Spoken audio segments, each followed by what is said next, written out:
제30장.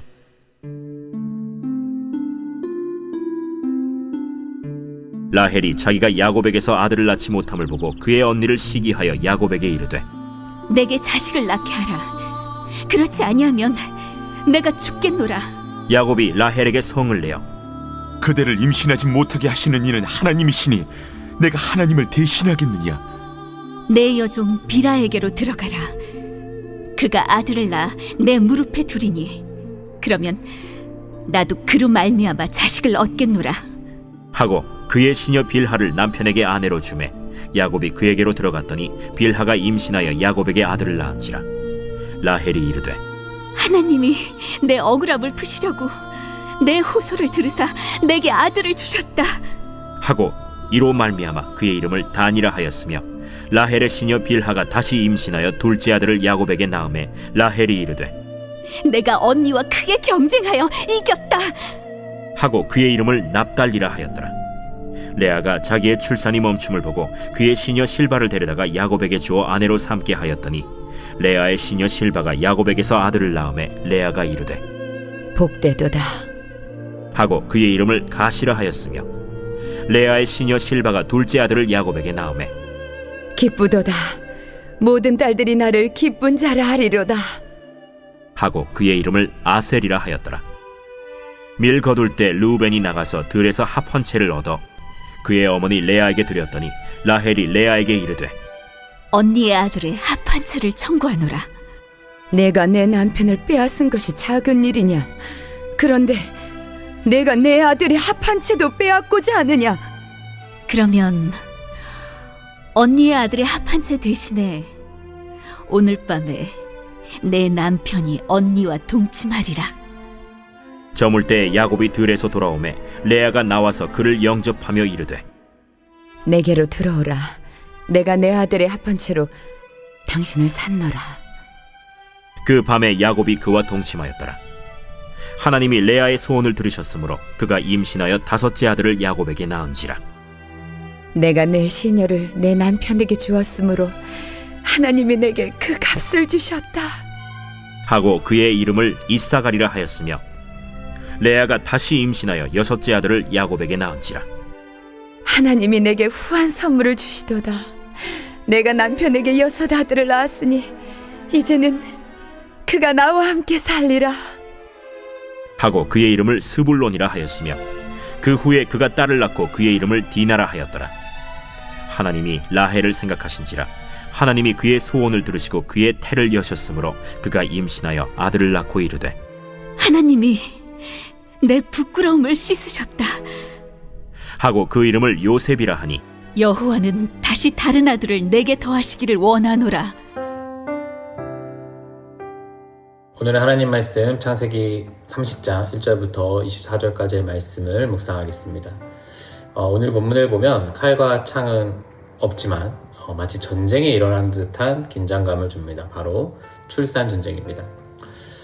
이 본문은 단순히 누군가가 더 아이를 많이 낳는가 이거에 대한 기록이 아니라 영원한 생명이신, 영원한 생수이신 그리스도 예수를 잃어버린 자들이 어떻게 자신들의 갈증을 해소하려고 하는지, 그리고 그런 싸움 끝에는 어떤 비극이 있는지를 말해주고 있습니다. 그러니까 생명의 주권이 철저히 하나님께 있음을 아는 인간임에도 불구하고, 지금 믿는 자들이니까 그것을 오히려 통제하려고 하고 자신의 우월을 나타내려고 할 때 하나님은 우리로 하여금 뼈아픈 현실을 직시하게 만드시는 거죠.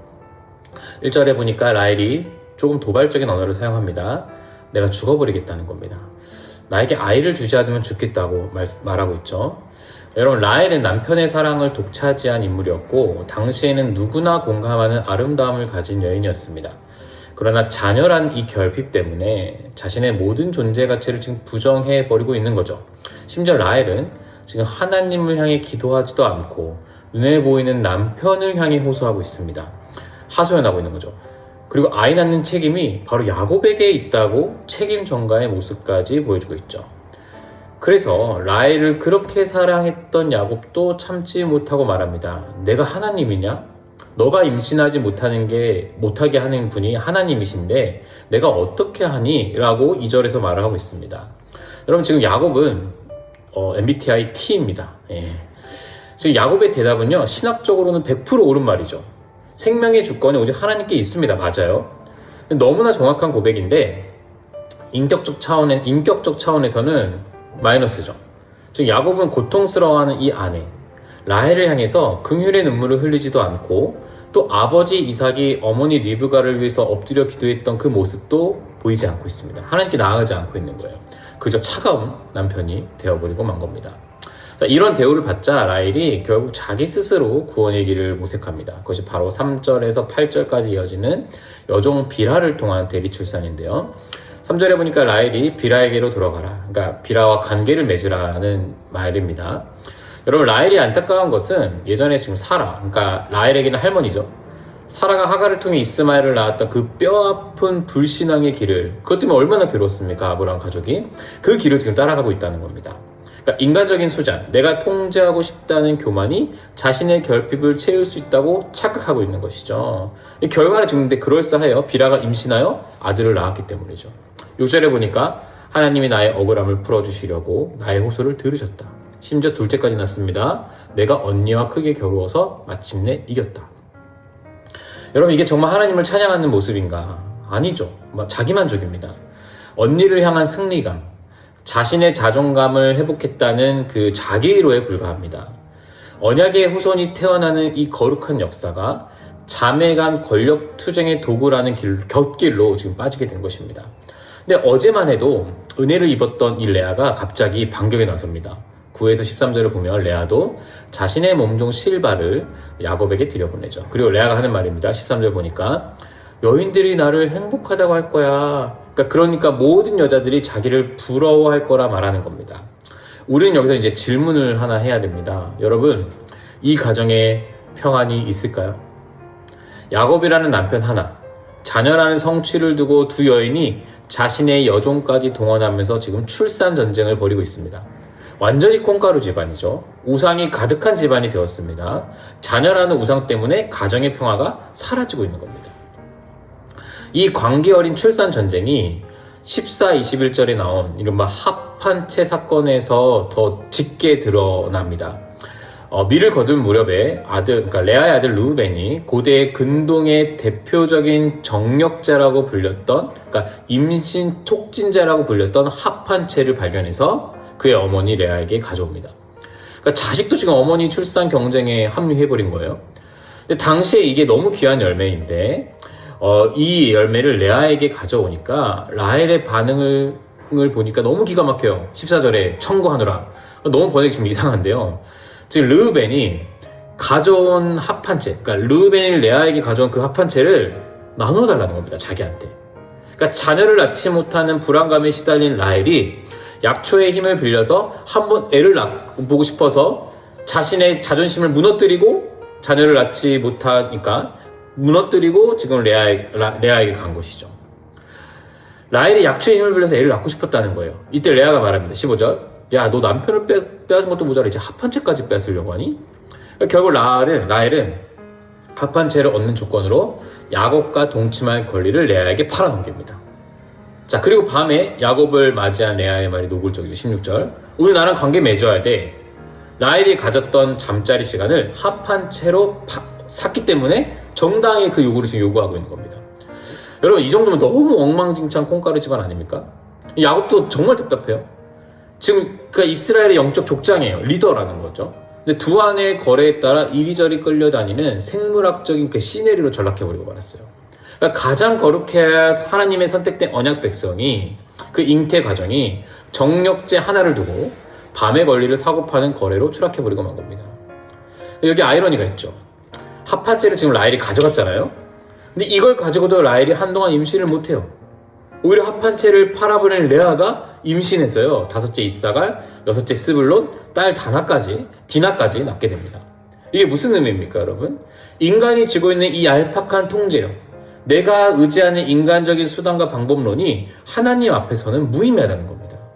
생명의 약초에서 나오는 게 아니라, 인간의 거래에서 나오는 게 아니라 여호와로부터 온다는 것을 알려주고 있는 것이죠. 자, 이때 22절 보시죠. 하나님께서 라헬을 생각하셔서 그의 태를 여셨다. 갑자기 뭐지? 기억하셨다란 이 단어는 언약에 생각하셨다는 이 단어는 언약의 하나님께서 구원의 행동을 시작하셨다는 뜻입니다. 그래서 사실 히브리어로는 기억하다는 뜻이거든요. 그러니까 라헬이 합한채를 의지했을 때 아이를 주신 게 아니라는 거죠. 그녀가 여종을 동원해서 인위적인 노력을 기울였을 때 아이를 주셨다는 게 아닙니다. 그녀의 모든 인간적인 수단이 바닥나고 오직 철저한 무력함만이 남았을 때 하나님은 이 흠많고 이기적인 여인을 불쌍히 여기셔서 은혜를 베푸셨다라는 것이 이 22절에 나타나 있는 거죠. 그래서 라헬이 고백하는 거예요. 23절에 하나님이 나의 부끄러움을 씻으셨다. 그리고 그의 이름을 요셉이라 하였다. 사랑하는 다음 가족 여러분, 라헬과 레아는 그리고 우리는 잘못된 곳에서 기쁨과 만족을 찾으려고 합니다. 이것만 가지면 될 거야. 이 합한 채만 손에 넣으면 나는 될 거야 라고 생각하죠. 하지만 피조물은 창조주의 자리를 대신할 수 없습니다.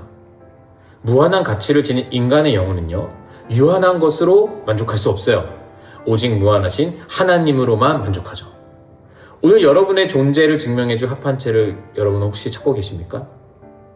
그 합한체를 의지하는 순간 그것은 우리의 우상이 된다라고 성경은 이야기합니다. 그런 여러분의 존재를 그리스도께 찾으십시오. 여러분, 처음에 야곱은 아내의 고통 앞에서 내가 하나님이냐 하면서 차갑게 돌아섰지만 우리의 영원한 신랑 예수 그리스도는요, 우리의 헛된 우상 숭배와 비참함에도 불구하고 너무나도 따뜻하게 우리를 만나기 위해 이 땅에 친히 오셨죠. 그리고 십자가에서 우리가 마셔야 될 모든 저주와 수치의 잔을 마시고 우리를 기억하셨습니다. 생각하셨다는 거예요. 늘 우리 구주 예수 그리스도께서는요, 지금도 여러분을 생각하셔서 언약의 신실함, 구원의 감격을 주신다는 거예요. 그 로마서 말씀처럼 그리스도는 여러분을 생각하셔서 지금도 하나님 우편에서 여러분을 위해 기도를 드리고 있습니다. 사랑하는 다음 가족 여러분, 그리스도께 오십시오. 그분이 여러분의 가장 효과적이고 영원한 지혜로운 합한체이십니다. 기도하겠습니다. 주님, 오늘 이 출산 전쟁을 통해 우리의 유일한 소망이 그리스도임을 다시 보게 됩니다. 합한체라는 유한한 것을 통해 나를 채우는 게 아니라, 합한체라는 유한한 것을 통해 나의 존재감을 만족하는 게 아니라 영원하시고 무한하신 우리 예수 그리스도, 우리를 위해 지금도 생각하시고 기도하시는 주님으로 인해 채워지고 만족하는 삶을 살도록 인도해 주옵소서. 주님이 우리의 가장 효과적인, 우리 인생의 가장 지혜로운 합한체임을 늘 기억하는 우리가 되게 해 주옵소서. 예수님의 이름으로 기도합니다.